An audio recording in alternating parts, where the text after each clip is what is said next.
혹시 여러분들은 삼국지라는 책을 읽어보신 적이 있습니까? 삼국지는 한 권으로 돼 있지 않고 굉장히 많은 권수로 되어 있는데요. 그래서 한 번 읽기가 생각보다 쉽지 않습니다. 요즘에는 많은 청년들이 잘 안 읽어봤을 텐데 제가 중고등학교 시절에는 이 삼국지가 필독서였습니다.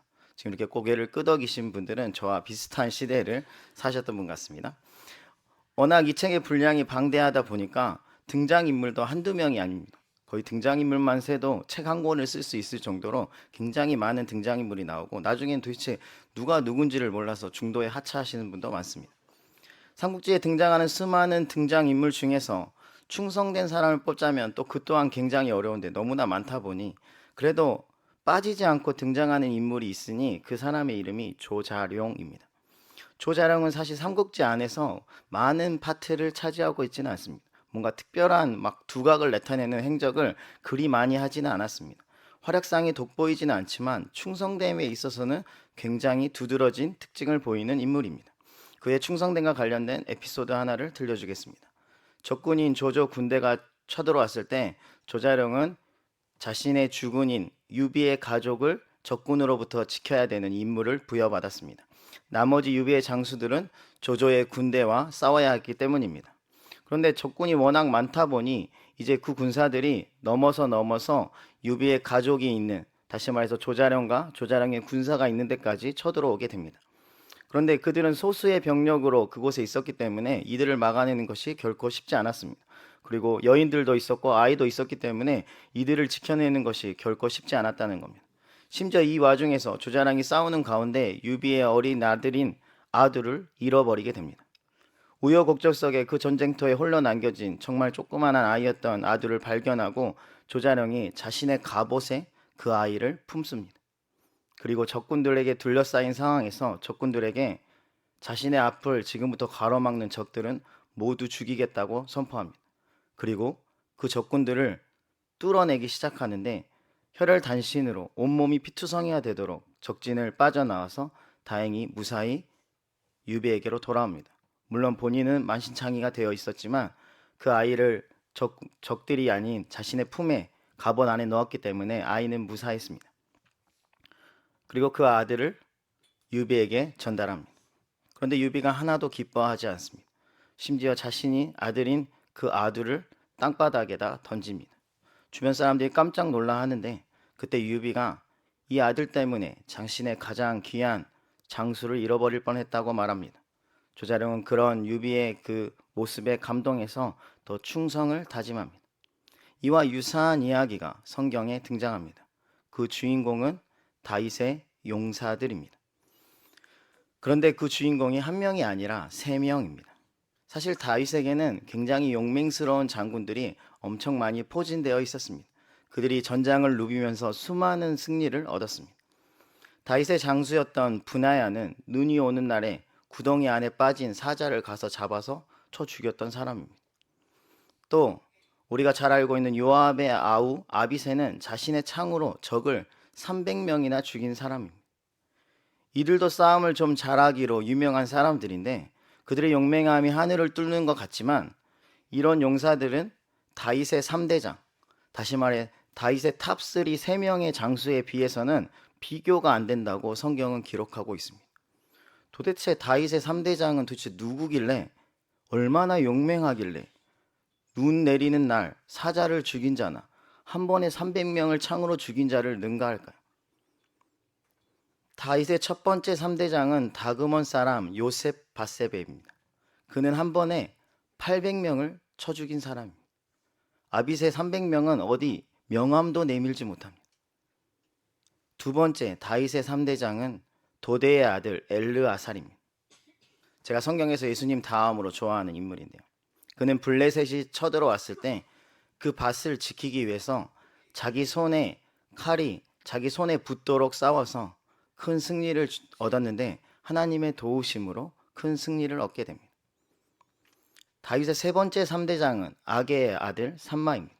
이 역시 블레셋이 쳐들어왔을 때 녹두나무가 가득한 밭에 쳐들어왔을 때 그가 그 밭을 홀로 서서 지켜서 그 밭을 지켜내었고 하나님께서 큰 구원을 허락해 주셨습니다. 이처럼 이들은 용맹에 있어서는 타의 추종을 불허했으며 그들의 전투 가운데는 하나님의 도우심이라는 간증까지 들어 있습니다. 무해면 무해, 믿음이면 믿음, 모든 것을 겸비한 믿음의 용사들이었습니다. 오늘 본문에서는 이 다윗의 3대장이 얼마나 용맹했는지 알 수 있는 에피소드가 등장합니다. 다 같이 그것을 살펴봤으면 좋겠습니다. 우리 오늘 본문 14절 말씀을 다 같이 읽어볼까요? 14절입니다. 시작.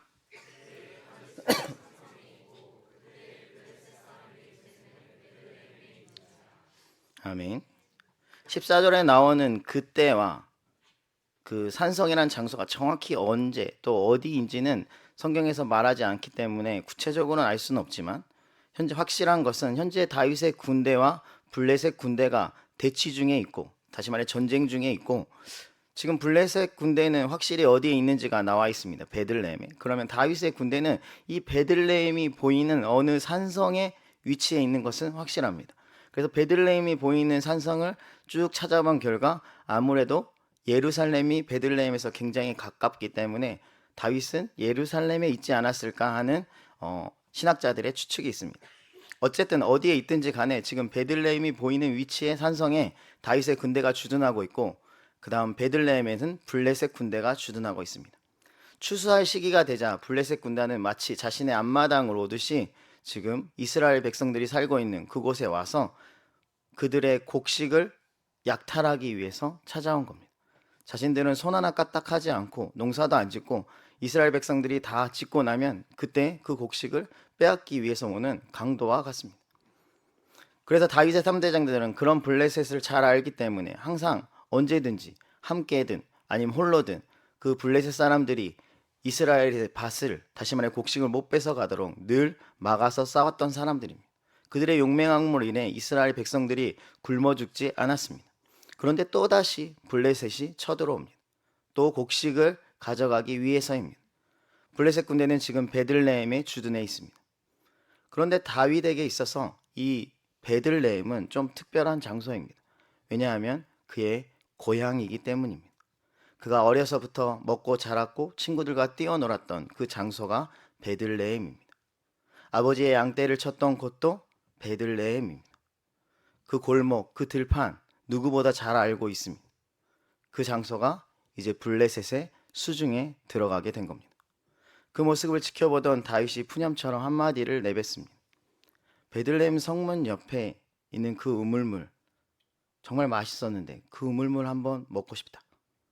누가 나한테 그 우물물을 좀 갖다 줄 수 있을까? 라는 한마디 말을 내뱉습니다. 다윗은 지금 어떤 사람에게 이 물물을 떠오라고 말하는 것이 아니라 그냥 자신의 희망사항을 이야기합니다. 물론 다윗도 이 희망사항이 절대로 이루어지지 않을 것을 알고 있습니다. 왜냐하면 자신이 먹고 싶은 그 우물물이 적의 본진에 있기 때문입니다. 그런데 그 말을 다윗 옆에서 들었던 사람들이 있는데 바로 다윗의 3대장입니다. 그리고 그들은 누가 먼저라고도 할 거 없이 자신의 처소로 내려가서 완전 무장을 하고 다시 나옵니다. 그리고 한치의 망설임도 없이 그들이 블레셋 진영으로 뛰어가기 시작합니다.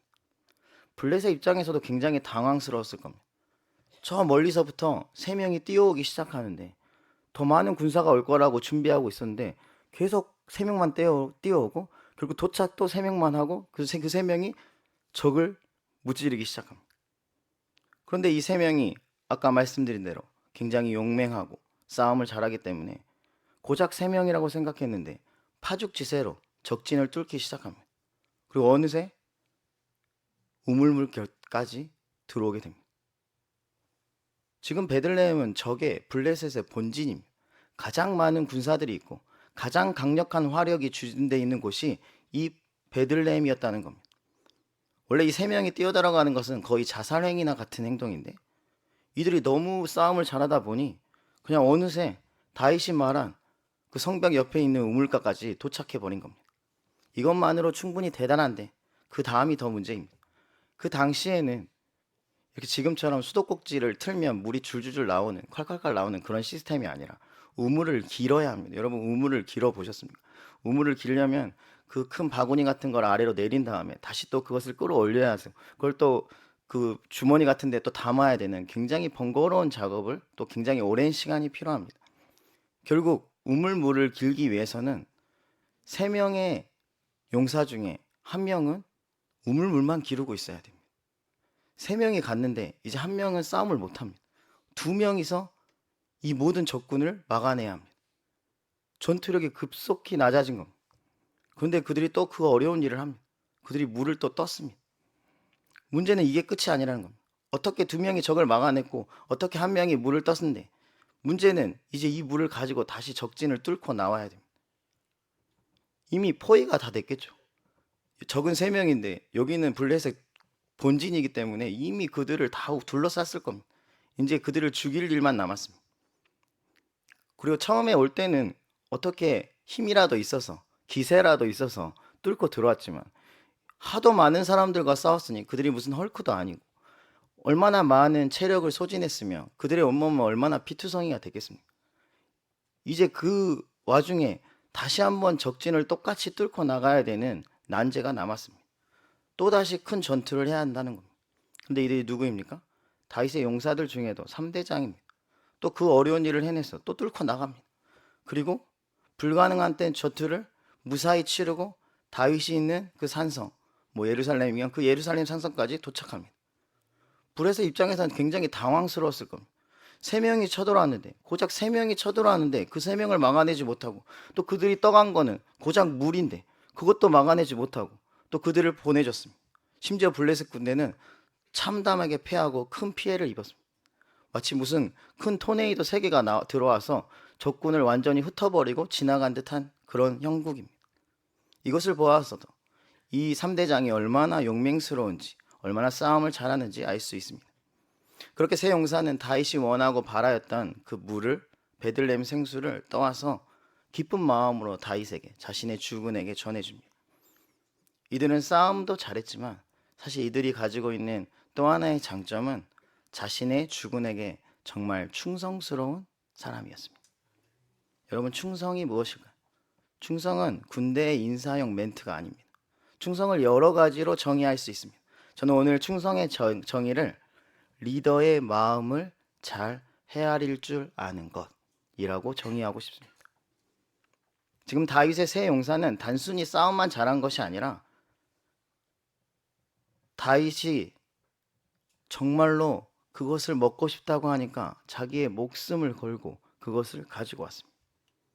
다윗의 세 용사는 자신이 목말라서 지금 적진을 뚫고 가서 물을 떠온 것이 아닙니다. 아니면 자신들이 얼마나 용맹스러운지를 뭐 유튜브에 전투 장면을 업로드하고 싶어서 이것을 영상으로 찍어낸 것이 아니라는 겁니다. 그냥 다윗이 베들레헴의 우물에 있는 그 물, 나 좀 먹고 싶다, 이 푸념처럼 내뱉은 그 말, 그 고향의 그리움에 사무친 그 말 한마디가 이 3명의 용사가 적진을 뚫고 물을 가져오게 만들었다는 겁니다. 단순히 이 한 사건만 놓고 보면 이 세 용사는 굉장히 바보 같은 일을 한 겁니다. 세 용사는 다윗 군대에 있어서 이 한 사람 한 사람의 전력이 굉장히 중요합니다. 왜냐하면 이들이 거의 싸움의 끝판왕들이었기 때문입니다. 그런데 그 중요한 전투 전력이 고작 우물물 뜨겠다고 적진을 달려가서, 만약에 그 과정에서 3명이 전사했다면 다윗의 군대 입장에서는 큰 손실입니다. 아마 블레셋과 그 다음에 전쟁이 일어났으면 분명히 패배했을 겁니다. 또한 자신의 주군에게 이 사실을 알리지도 않아서 보고 체제도 제대로 갖추지 않았습니다. 심지어 블레셋 전쟁을 코앞에 두고 있는 상황에서 지휘관이라는 사람들이 사리 분별도 못하고 공과사를 구별하지 못하고 자기 멋대로 블레셋 적진에 뛰어 들어가는 것이 말도 안 되는 일이 아닙니까? 이 일 때문에 블레셋에게 이스라엘은 완전히 대패할 수도 있었습니다. 그렇기 때문에 어떤 사람들의 입장에서는 세 용사의 행동은 무분별하고 무모하며 객기에 해당합니다. 그런데 절대 그렇지 않습니다. 이 행동이야말로 충성이 무엇인지를 보여주고 있습니다. 이것은 단순히 세 용사가 싸움 좀 잘하네, 이런 말로 끝날 수 없는 이야기입니다. 주군의 피로를 발견하고 그 주군의 피로를 알아챈 순간 그 피로를 채우기 위해서 자신의 생명을 걸었습니다. 한인시학교의 지도자로 김민철 담임 목사님을 세워주셨습니다. 그럼 우리가 담임 목사님께 충성하는 것이 합당하지 않습니까? 다른 말로 하자면 담임 목사님의 마음을 헤아리고 살필 줄 알아야 합니다. 목사님이 시키는 일을 억지로 정말 하기 싫은 채 그렇게 해나가는 것이 아니라 그것은 충성이 아닙니다. 충성된 사람은 지도자가 시키지 않아도 스스로 지도자의 마음을 헤아려서 그 마음을 시원케 하기 위해서 자신이 스스로 지도자가 원하는 일을 해나가는 사람이, 그 사람이 충성된 사람입니다. 다음 주부터 27차 특별 새벽기도회가 있습니다. 그러면 담임 목사님의 마음을 헤아릴 수 있는 사람은 다음 주에 무엇을 할까요? 말하지 않아도 아시겠죠. 근데 여러분 하실 겁니까? 하셔야 합니다. 목사님께서 지금 한혜시학교에 그 어느 때보다 많은 기도가 필요하다고 말씀하시며 이 27차 특별 새벽기도회를 강조하고 있는데, 그렇다면 목사님의 마음을 헤아릴 줄 아는 사람들은 당연히 누가 시키지 않아도, 전참을 목표로 하지 않아도 기도의 자리에 나와서 힘써 기도하지 않겠습니까? 그것이 바로 영적 지도자에 대한 충성입니다. 그냥 맛있는 거 사드리고 좋은 선물 해드리는 것만이 충성이 아니라 리더의 마음을 헤아릴 줄 아는 것, 그 헤아림을 실천하는 것이 진짜 충성이라는 겁니다. 이번 특세에 여러분의 충성됨을 보여주시길 바랍니다. 정말 많은 성도들이 이 자리를 채워서 미셔널까지 공간을 열어야 할 정도로 그런 놀라운 기적이 우리에게 임하길 주님의 이름으로 축원합니다. 이미 알고 계시겠지만 성도님들 중에는 이미 특별 새벽 기도의 기간에 구역이나 조가 로테이션으로 특성을 부르는 시간이 생겼다는 것을 알고 계실 겁니다. 제가 알기로는 한혜시학교의 특세 역사상 최초인 것 같은데요. 물론 다른 교회는 이미 그 전부터 다 하고 있었던 겁니다. 제가 이전에 사역했던 교회에서도, 제 모교에서도 저도 많이 새벽마다 나가서 기간별로 부서별로 특세 기간에 특송을 했습니다. 다시 말해서 특별 새벽 기도의 특성은 원래 다른 교회에서는 특별하지 않다는 겁니다. 그냥 일상입니다. 일상. 물론 새벽에 일찍 일어나서 특성을 준비한다는 거 결코 쉽지 않습니다. 저도 아침마다 새벽에 일어나서 새벽 기도를 인도하면 막 목소리가 다 갈라지고 몰골이 말이 아닙니다. 항상 죄송한 마음으로 이 새벽 재단에 섰는데 여러분이 너그럽게 이해를 해주시고 계시는 거예요. 어쨌든 새벽에 특성을 하는 것이 쉽지 않지만 담임 목사님께서 특별 새벽 기도회 때 특성을 하자고 하면 우리는 충성된 마음으로 그것을 감당하면 됩니다. 그래서 저도 청년부 리더들을 모아놓고 이번 주 주일에 아마 이런 얘기를 했던 것 같습니다. 이번 특별 새벽 기도회 때 청년부는 부득이한 경우가 아니고서는 무조건 평일에 특성한다. 장년부는 직장도 가야 하고 자녀도 학교에 보내야 되고, 그러니 여러분이 갈렙처럼 평일을 내게 주소서라고 외치면서 평일을 너희가 담당해라.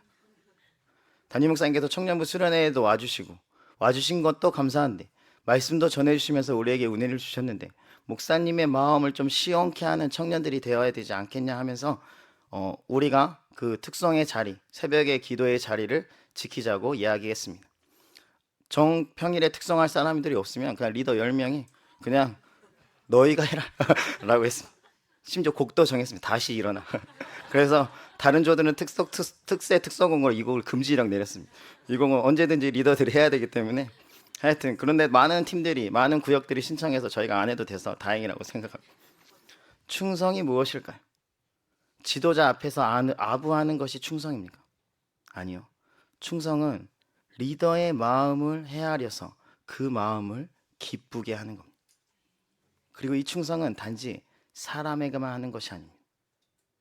우리의 주군 대신 하나님께도 우리는 충성해야 합니다. 여러분 하나님께 충성하고 계십니까? 그것은 그냥 사역을 많이 하고 있습니까? 예배 잘 출석하고 있습니까? 기도 10번 이상 하십니까? 이런 질문이 아닙니다.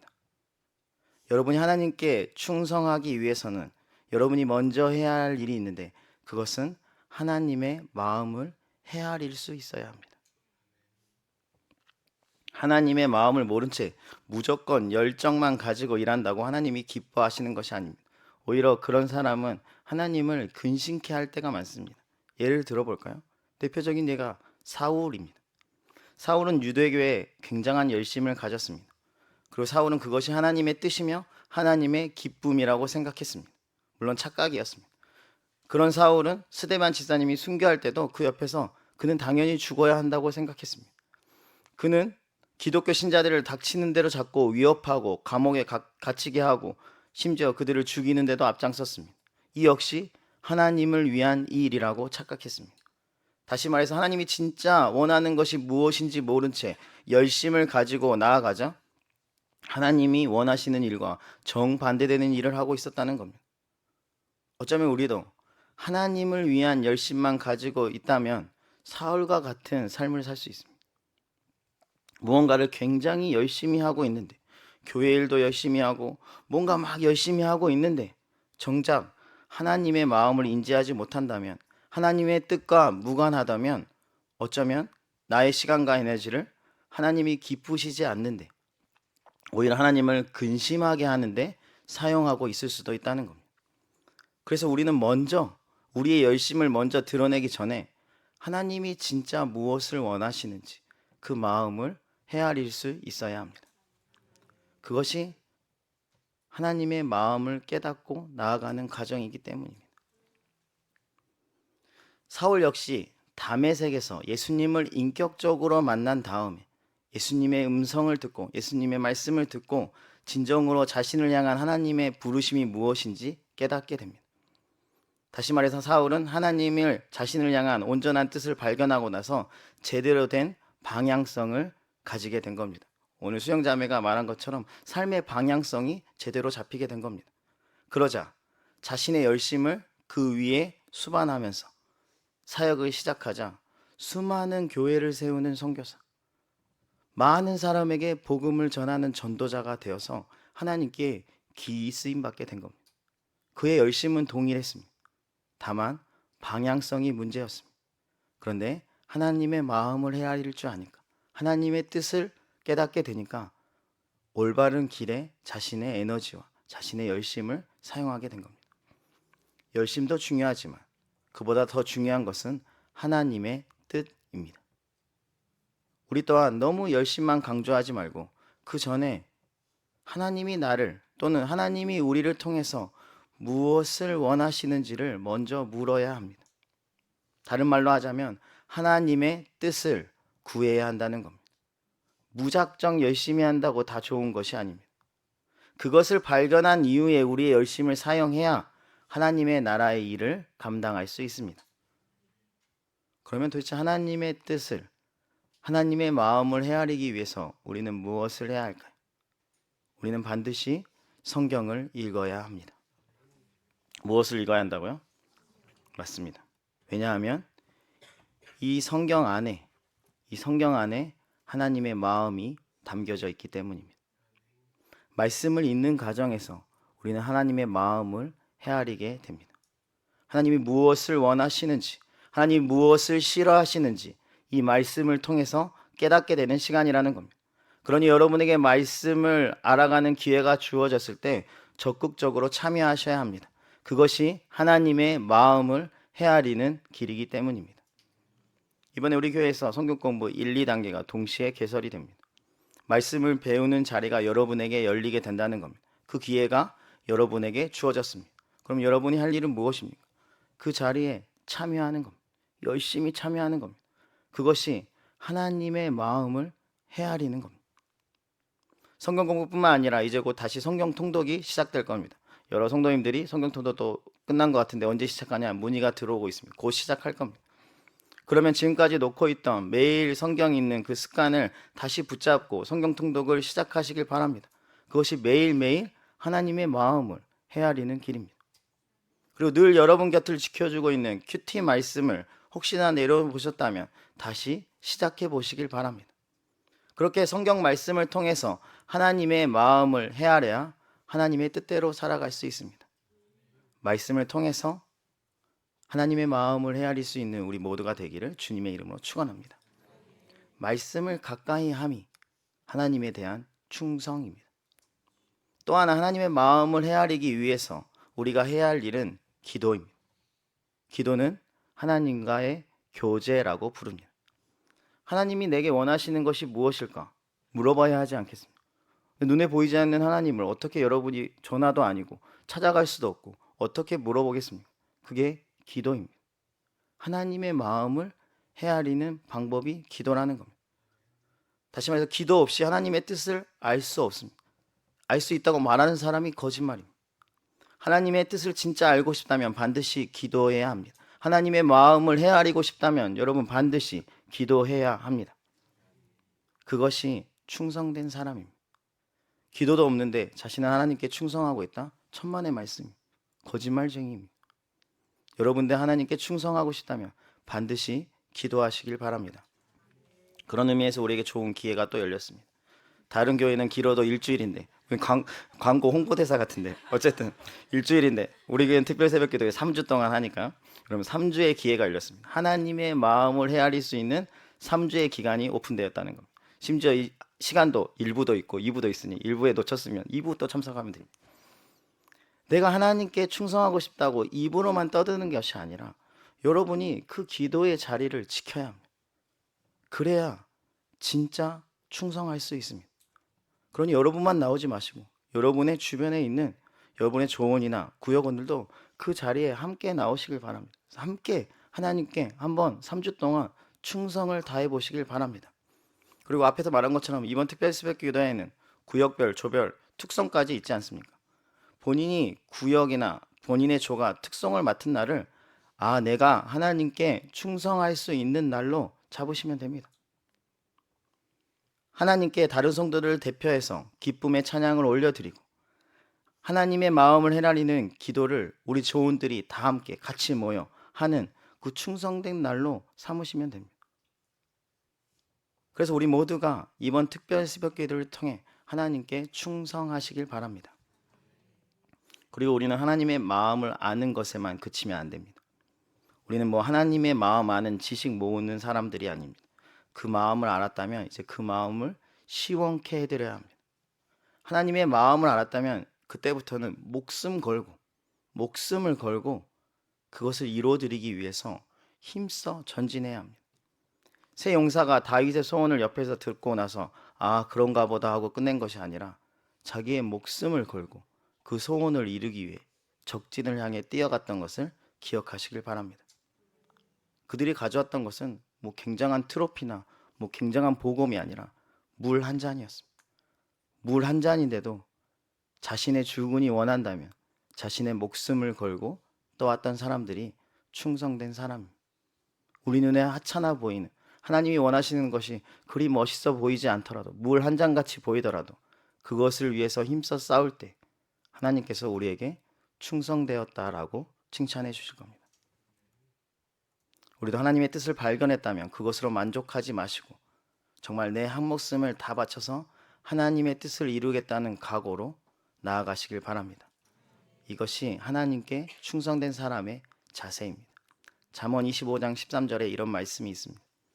충성된 사자는 그를 보낸 이에게 마치 추수하는 날에 얼음 냉수와 같아서 능히 그 주인의 마음을 시원하게 하느니라.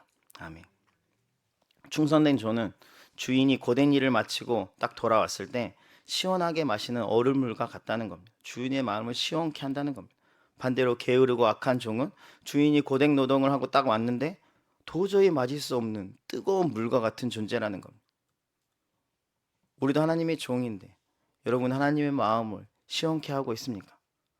여러분 하나님께 얼음 냉수와 같은 존재입니까? 아니면 너무 뜨거워서 입도 못 대게 하는 그냥 있으나 마나한 존재입니까? 우리의 주인 되신 하나님께 충성된 종이라고 칭찬받을 수 있기를 주님의 이름으로 축원합니다. 그러면 다윗은 이 세 용사가 전해준 물을 기쁜 마음으로 마셨을까요? 아니요, 그렇지 않습니다. 그것은 다윗이 변덕쟁이가 아니고 다윗은 세 용사가 자신들의 목숨을 바쳐서 가져온 그 소중한 물을 도저히 마실 수가 없었습니다. 마치 조자룡이 그의 아들을 땅에 던진 것처럼 다윗은 그 물을 모두 하나님께 부어드립니다. 왜냐하면 그 물은 단순한 물이 아니라 전장에서 그들이 흘렸던 피와 같은 물이기 때문입니다.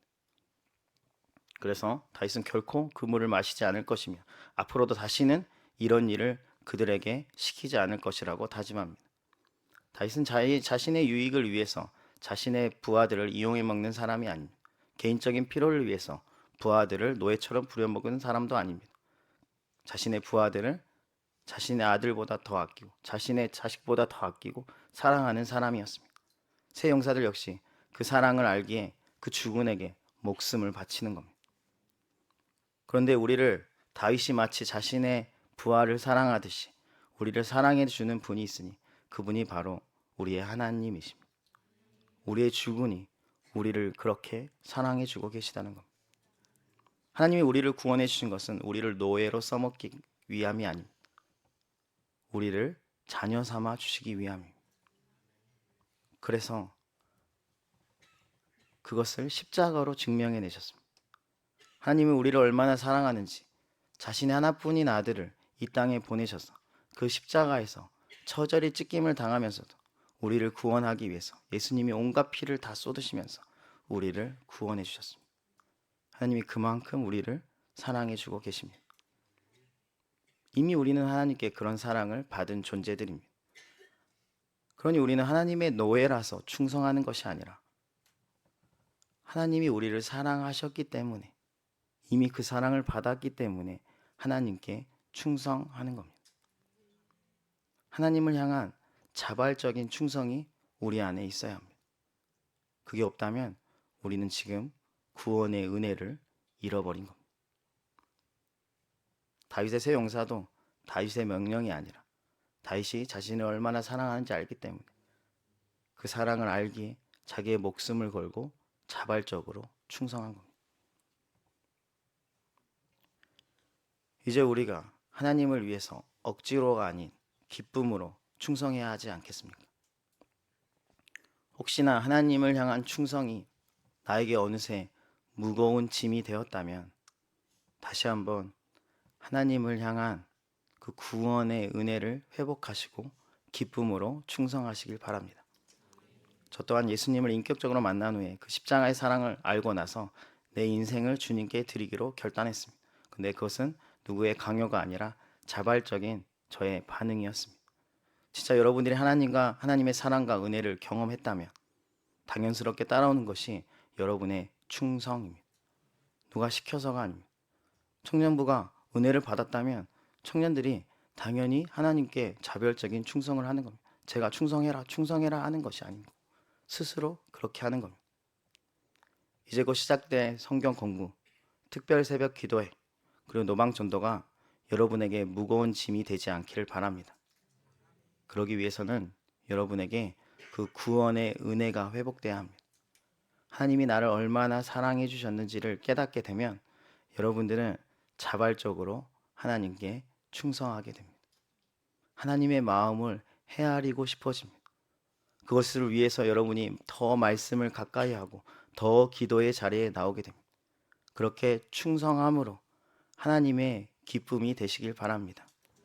여러분의 충성이 이번 3월 달에 하나님 앞에서 별처럼 빛날 수 있기를 주님의 이름으로 축원합니다. 찬양하겠습니다.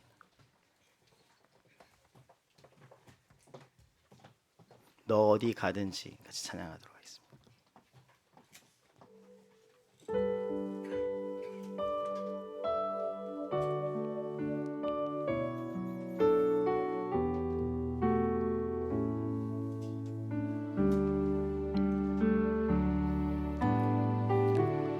너 어디 가든지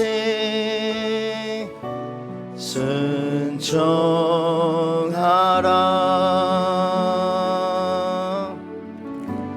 너 어디 있든지 충성하라. 주 너의 하나님, 주 너의 하나님, 왕 대신 주 영원히 주님, 영원히 주님만 찬양. 다시 한번 1절 찬양하겠습니다. 너 어디 가든지, 너 어디 가든지 가든지 순종하라. 순종하라. 너 어디 있든지 너 어디 충성하라. 충성하라. 주 너의 하나님, 주 너의 하나님. 왕 대신 주, 왕 대신 주, 영원히 주님만, 영원히 주님만. 찬양하라. 찬양. 우리 2절로 찬양할 거예요. 나 어디 가든지, 나 어디 가든지 순종하리. 순종하리. 나 어디 있든지, 나 어디 충성하리. 충성하리. 주 나의 하나님, 주 나의 하나님. 왕 대신 주, 왕 대신 주, 영원히 주님만, 영원히 주. 찬양하리. 우리 마지막으로 한 번 더 고백합시다. 나 어디 가든지 순종하리. 나 어디 가든지 순종하리. 나 어디 있든지 충성하리. 나 어디 있든지 충성하리. 주 나의 하나님, 주 나의 우리 왕 대신 주, 왕 대신 주, 영원히 주님만,